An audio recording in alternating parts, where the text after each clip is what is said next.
हाँ, तो आज आप लोगों को हम जो है फिज़िक्स से रिलेटेड आपका जो है 9th क्लास और 12th क्लास दोनों के लिए कंबाइंड हमने ये आपका शार्ट नोट बना दिया है। ठीक है, यहाँ पर आप देखेंगे इसके पहले मैंने जो वीडियो अपलोड किया है जाके वहाँ पर जहाँ बाबा AIT चैनल पर आप जब देखेंगे तो वहाँ पर आपको लेसन 2 और से पहले जो लेसन 1 है उसका वीडियो अपलोड मिलेगा। ठीक है, तो उसको आप वहाँ से पढ़ लीजिएगा। अगर कोई भी प्रॉब्लम होती है तो आप कमेंट कर सकते हैं या व्हाट्सएप नंबर उसमें फर्स्ट वीडियो मैंने अपलोड किया है उस पर कांटेक्ट कर सकते हैं। ठीक है, तो आप जो है यूट्यूब पर अगर जाते हैं तो यूट्यूब पर जाके झाम बाबा AIT जो है डालेंगे तो वहाँ पे चैनल आ जाएगा, उसको आप सभी लोग जो है सब्सक्राइब कर देंगे। ठीक है, जो लोग सब्सक्राइब नहीं किए हैं।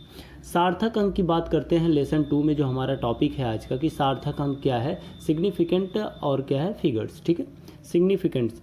तो यहाँ पर अगर हम सार्थक अंक की बात करते हैं तो सार्थक अंक होता क्या है। सार्थक से कुछ समझ में आता है यथार्थता की बात कर रहा है, या जिसमें कोई भी इफ़ और बट ना हो कि ये ऐसा हो सकता है, इतना नहीं होना चाहिए, कैसे क्या है। ठीक है, तो उसको हमने शॉर्ट फॉर्म में अपनी डिफिनीशन खुद यहाँ पे लिख दी है कि अंकों की वह संख्या जिससे किसी राशि को निश्चित रूप में व्यक्त किया जा सके उसे क्या कहेंगे, सार्थक अंक कहेंगे। ठीक है, क्या है, अंकों की वह संख्या, यहाँ हमें संख्या बतानी है कि वह संख्या कितनी है। जैसे लिखा गया अगर 6512 तो 6512 को हम कह रहे हैं 6512। इस चीज़ को हमें नहीं देखना है कि ये है कितना, हमें ये देखना है कि इसमें कितने अंक हैं। अंकों की संख्या हमें यहाँ बतानी है। इसी बात को अगर आप ध्यान में रख लेते हैं तो केवल हमने जो एग्जाम्पल लिखा है उसी से आप बता देंगे, कभी भी आपके सामने आएगा कि इसमें कितने सार्थक अंक हैं। सबसे आसान तरीका आपको मैं बता रहा हूँ यहाँ पे। देखिए, जैसे अब यही इतना ध्यान में रखना है, अंकों की वह संख्या। ठीक है, वह संख्या। तो अब कहने की बात है, अगर मैं कह दूं 5 1 2 3, ठीक है, तो यहाँ पे अगर डिजिट पूछी जाए कि कितनी डिजिट है यहाँ पर, वो तो कितनी है 1 2 3 4 डिजिट है। तो ये 4 डिजिट है अगर, तो इसमें अंकों की संख्या कितनी होगी, 4 होगी। ठीक है ना।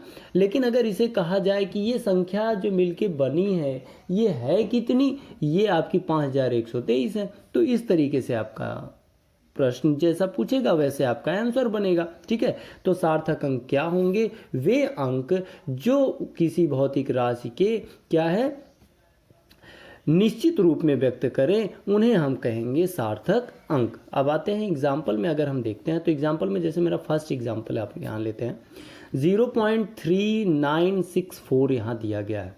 अब ये 0.3964 में हम देखेंगे तो दशमलव लग गया, जीरो भी लग गया।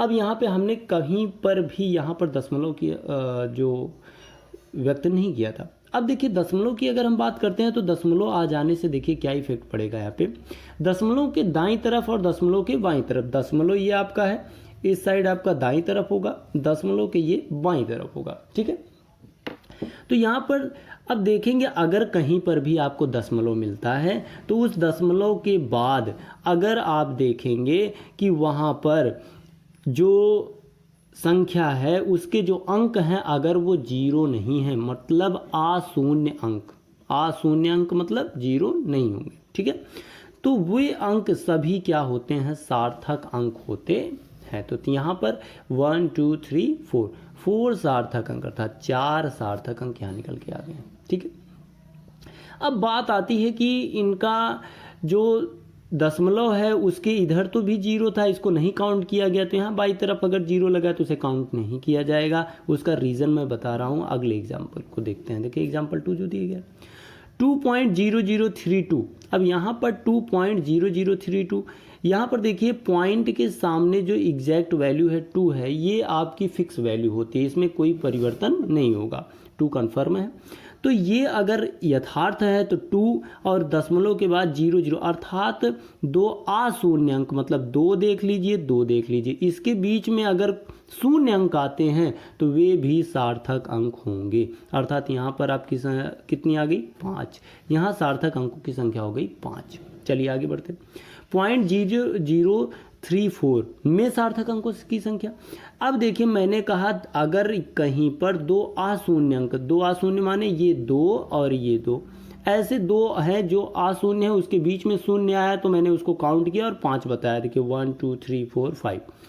यहाँ पर क्या हो रहा है, यहाँ पर देखिए ये 0 है और ये 4 है। भाई एक तरफ तो 0 हो गया, जब एक तरफ 0 हो गया तो दूसरी तरफ अशून्य अंक है, लेकिन जब एक तरफ 0 है तो बीच के सभी 0 जो आएंगे वो क्या होंगे, सार्थक अंक नहीं होंगे। अब यहाँ पर कितना हो जाएगा, 3 और 4 अर्थात 2 सार्थक अंक यहाँ पर होगा। देखिए एक और बात ध्यान देंगे कि यहाँ 2 कहा जा रहा है और 2 नहीं है, यहाँ पर कहीं पर 2 दिख रहा है, 0.0003 में 2 दिख रहा है, नहीं दिख रहा है।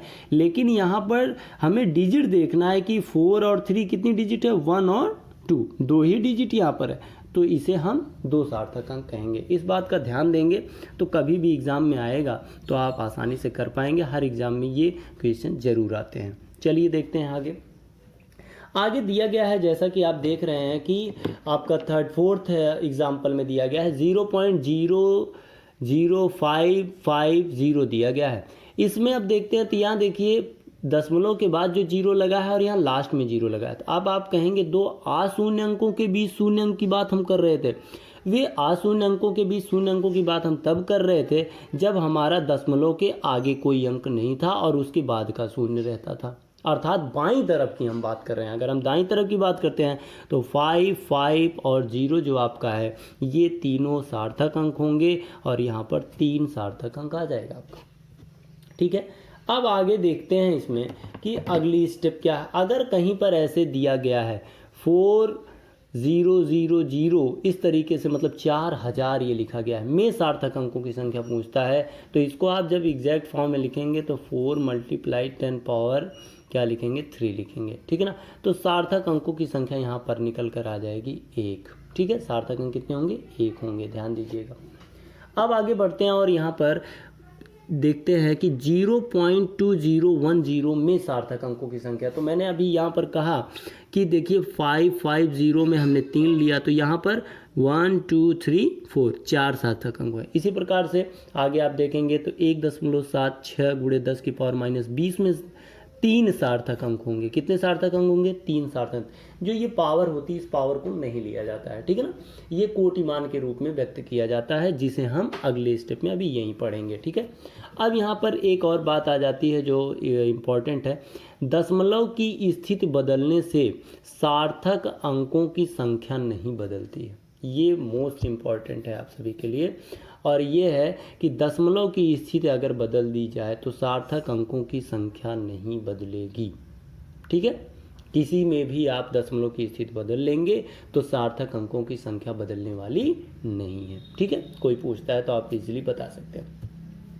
अब एक और पॉइंट आ जाता है, जैसे कि मैंने एग्जाम्पल में यहाँ लिख भी दिया है कि 2.65 या 26.5 दोनों में कितने सार्थक अंक है, 3 सार्थक। देखिए दशमलव यहाँ पर 1 अंक के बाद है, यहाँ पर 2 अंक के बाद है। ठीक है, तो यहाँ पर कितने सार्थक अंक है, फिर भी 3 ही है, दोनों कंडीशन में 3 ही है। अब एक बात आती है कि इन सार्थक अंकों का यूज क्या है, आपको बेसिकली जानना चाहिए। इन सार्थक अंकों का यूज है आपका अंक गणितीय संक्रिया में।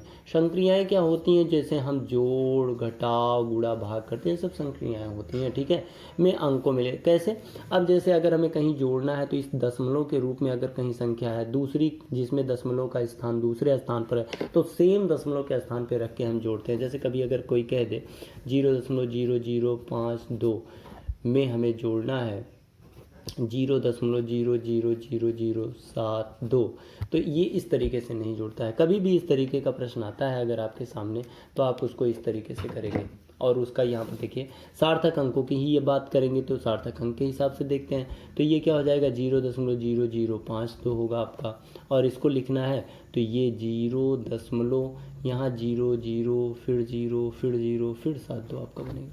समझना है, तो इस तरीके से आप रख के फिर इसको जोड़ेंगे। तो सार्थक अंकों का ये यूज है कि जब जोड़ घटाव किया जाता है तो उसमें ये मदद करता है। ठीक है, इसकी जानकारी होनी आवश्यक है।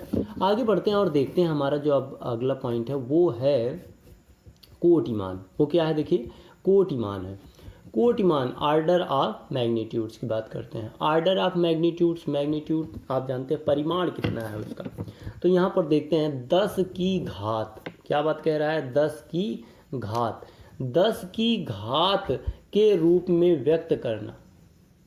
ही कोटिमान होगा, ऑर्डर होगा। लेकिन परंतु यहाँ मैंने लगा दिया किंतु परंतु क्या है कि 3.16 से अगर अधिक है तो घात 1 बढ़ जाएगी अर्थात वृद्धि होगी, और कम होने पर कोई परिवर्तन नहीं होगा। देखिए बात तो ये मन में आनी चाहिए कि सर ये है कि 3.16 से अधिक है तो घात आप 1 बढ़ा दे रहे हो, लेकिन अगर 3.16 से कम है मान तो राशि का तो कोई परिवर्तन नहीं, 1 घटा देना चाहिए था। नहीं, यहाँ पर नियम ये है कि अगर कम है तो कोई परिवर्तन नहीं, एग्जैक्ट मान ही स्थिर रहेगा, और अगर इससे अधिक है तो 1 की वृद्धि हो जाएगी। देखिए ये भी बहुत ज़्यादा एग्जाम में पूछता रहता है। क्या है एग्जाम्पल में आपका 6.5 मल्टीप्लाई 10⁻11 में कोटिमान बताइए, ऑर्डर ऑफ मैग्नीट्यूड बताइए। तो ऑर्डर ऑफ मैग्नीट्यूड आप बनाएंगे तो देखिए 6.5 है is the greater than of 3.16 अर्थात 3.16 लेस है और आपका 6.5 ग्रेटर है। ठीक है, देन यहाँ पर क्या होगा, इसकी पावर कितनी थी 10 की। अब यहाँ ये मान नहीं देखना है आपको, ये मान अब देखना पड़ जाएगा। देखिए इसमें दोनों चीज़ें देखनी होती हैं। ठीक है, विशेष ध्यान देके अच्छे से समझिए, सारी चीज़ें एक ही बार में क्लियर हो जाएंगी और आपका आज ही लेसन 2nd और 3rd दोनों फिनिश हो जाएगा। इतनी सी बातें हैं, आप अगर समझ लेते हैं तो आसानी से कर लेंगे। और ये आप जो भी 9th के जितने स्टूडेंट हैं साइंस से रिलेटेड और जो 11th के हैं वो फिजिक्स से रिलेटेड, ठीक है, फिजिक्स से रिलेटेड, ये दोनों लोगों के लिए ये कंबाइंड नोट्स हैं। ठीक है, आपका इसको लिख लेंगे, बना लेंगे, अच्छे से समझ लेंगे तो लाइफ में कभी नहीं भूलने वाला है। ठीक है, आगे बढ़ते हैं। यहाँ पर देखते हैं तो ये कितना हो जाएगा। देखिए यहाँ पर ये आपका अब हो जाएगा हाँ 11 + 1, इसका मतलब क्या हो गया 12 हो गया। अब ये यहाँ पर 12 क्या हो गई, इसका कोटिमान कितना निकल कर आया इस वैल्यू का, वो हो गया 12, इसका कोटिमान 12 आ गया, 10⁻12 बन जाएगा अपने आप। ठीक है, अब ये वर्नियर कैलिपर्स, ये नोट मैंने अपना बना दिया है कि ये देखिए वर्नियर कैलिपर्स में अल्पतमांक कितना होता है 0. वर्नियर याद करने का आसान सा तरीका, वाह आ गया अर्थात 0.1। कैसे लिखते हो वाह तो ऐसे लिखते हो ना, ऐसे करके ऐसे बनाते हो, तो इसका मतलब क्या आ गया आपका 0.1 होगा। 0.01 सेंटीमीटर, इन सेंटीमीटर मात्रक लिखना भी जरूरी है। ठीक है, तथा पेंच मापी, अब जब एक कंफर्म हो गया दूसरा अपने आप है, पेंच मापी 0.001 होता है इन सेंटीमीटर। ये भी एग्जाम में बहुत पूछा जाता है और इसे आप ध्यान में रखेंगे, वाइवा में भी पूछ लिया जाता है। ठीक है, आगे बढ़ते हैं। वर्नियर का अल्पतमांक अगर निकालना है, यही जो वैल्यू है उसको अगर निकालनी है तो इसमें मुख्य पैमाने के 1 भाग की लंबाई, जो मुख्य पैमाना होता है, आप लैब में आएंगे, विद्यालय ओपन होगा तो आपको लैब में दिखाएंगे। वैसे आपकी बुक में भी ये बना होगा फिगर, मैंने फिगर यहाँ ड्रा नहीं किया है, तो वहाँ पर आपको बताया जाएगा, दिखाया जाएगा, सबके हाथ में होगा तो आप आसानी से कर पाओगे। तो मुख्य पैमाने के 1 भाग की लंबाई, और हाँ अगर विद्यालय रीओपन होता है तो जो 9th के 11th के जितने भी स्टूडेंट हैं उनको इसी बार दिखा दिया जाएगा। ठीक है, तो यहाँ पर है मुख्य पैमाने के 1 भाग की लंबाई, तो मुख्य पैमाने के 1 भाग की लंबाई बटे वर्नियर पैमाने पर अंकित कुल भागों की। यहाँ पर बस ध्यान देना है कुल भागों, जैसे अगर एक भाग में 20 खाने हैं तो एक भाग में अगर 20 खाने हैं तो क्या कर लेंगे 1/20 कर लेंगे, अर्थात यहाँ पर जो है 20 पंचे 100 अर्थात 0.05, ठीक है 0.05 आएगा यहाँ पर। तो इस तरीके से ये मुख्य पैमाने में 1 भाग की लंबाई निकल कर आ जाएगी। तो यहाँ से हम अल्पतमांक ज्ञात कर सकते हैं। ठीक है, इस फार्मूले से आगे बढ़ते हैं। अभी इस पर हम आपको न्यूमेरिकल्स भी करवा देते हैं। आगे है शून्यांक त्रुटि, जिसे हम जीरो एरर कहते हैं। जीरो एरर क्या होता है, जैसे ये जो त्रुटि होती है ये यंत्र में स्वतः होती है। जैसे कोई भी यंत्र आप लेते हैं तो पहले उसे चेक कर लिया जाता है कि ये सही है कि नहीं सही है, और अगर सही नहीं है तो उस जो सही नहीं यंत्र है उससे भी हम लंबाई को माप सकते हैं। उसकी लंबाई को सही मापने के लिए हमें उस एरर को फाइंड आउट कर लेना पड़ेगा। तो जिससे यहाँ पर 2 प्रकार के एरर आते हैं, एक धनात्मक होता है और एक ऋणात्मक होता है, अर्थात पॉजिटिव एंड नेगेटिव बोथ होते हैं। ठीक है, जीरो एरर। तो यहाँ पर नोट में हम आपके लिख दिए हैं इजीली, जिससे आप समझ सकते हो कि अगर शून्यांक मुख्य पैमाने के शून्यांक के बाईं ओर है, बाईं ओर माने इस साइड है। ठीक है, जैसे मान लेते हैं एक पैमाना आपका है, ऐसे एक है, ठीक है, ये यंत्र है मान लेते हैं। यहाँ पर खानों की संख्या बनी है, ये एक खाना हो गया। इसमें दो चीज़ें होती हैं, एक मुख्य पैमाना होता है, एक जो है वर्नियर पैमाना होता है। तो यहाँ पर जो है इस तरीके से ये दो मान है।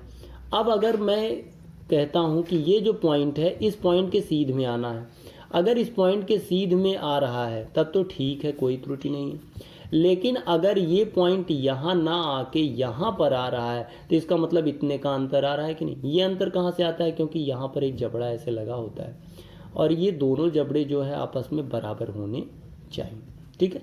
तो जब यहाँ सटा दिया जाता है इसको एक में, तो ये अगर बाईं तरफ जा रहा है, अगर बाईं तरफ ध्यान देंगे, बाईं तरफ माने इधर जा रहा है, तो उसे निगेटिव एरर बोलते हैं, निगेटिव जीरो एरर बोलते हैं। और जब निगेटिव जीरो एरर आता है तो उसको हमें जोड़ना पड़ता है। निगेटिव है अर्थात कमी है, जैसे कहने का मतलब अगर 1 मीटर में 0.5 कम है तो आप क्या करोगे, 0.5 को 1 मीटर में जोड़ोगे तभी तो भाई सही आएगा मान। इसलिए निगेटिव एरर को जोड़ना पड़ता है और घटाना पड़ता है। किसको घटाना पड़ता है, पॉजिटिव जीरो एरर को घटाना पड़ता है। क्यों, क्योंकि 1 मीटर से अगर आपका मीटर ज़्यादा है तो उसको क्या करना पड़ेगा, घटाना पड़ेगा, ठीक है। बात क्लियर हुई। तो यहाँ पर देखते हैं एग्जाम्पल।